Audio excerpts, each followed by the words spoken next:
యేసు రక్తమే జయం పరిచర్య ప్రైజ్ ద లార్డ్. ఏప్రిల్ 17వ తేదీ 2024. ఈరోజు దేవుని వాక్యము. నేను పగ తీర్చుకొనకుండను, ఈ దినమున ప్రాణము తీయకుండను నన్ను ఆపినందుకై నీవు ఆశీర్వాదము నొందుదువుగాక. నీవు చూపిన బుద్ధి విషయమై నీకు ఆశీర్వాదము కలుగునుగాక. 1 సమూయేలు 25వ అధ్యాయం 33వ వాక్యము. అవును క్రీస్తునందు ప్రియులారా, నాబాలు యొక్క భార్య అయినటువంటి అబిగయేలు చేసిన గొప్ప కార్యమును బట్టి దావీదు ఈ మాట పలుకుచున్నాడు. నాబాలు పేరును బట్టి అతడు మోటువాడు, అతని గుణము మోటుతనము.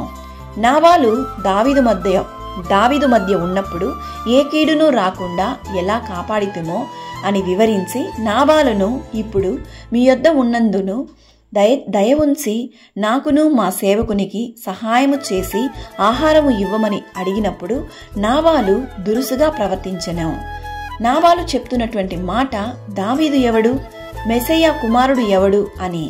నేను సంపాదించిన అన్నపానములు బొత్తిగా ఎరుగని అతనికిత్తునా వారికిత్తునా అని గర్వంతో మాట్లాడెను. పనివారు ఆ విషయాన్ని అబిగయేలుతో చెప్పగా, అబిగయేలు రొట్టెలను ద్రాక్షరసములను తిత్తులను వండిన ఆహారములను తీసుకొని దావీదుకిచ్చి దావీదుని సమాధానపరిచెను.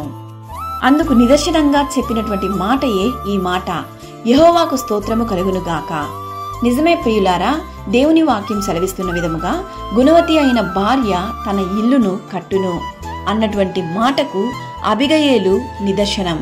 తన భర్త స్వభావాన్ని తెలుసుకొని నడుచుకొనెను. కావున ప్రతి ఇల్లాలు దేవునికి ప్రియముగా, భర్తకు ప్రియముగా, అందరి ఎదుట క్రీస్తు నామమును మహింపరిచి ఆయనకు సాక్షిగా జీవించాలి.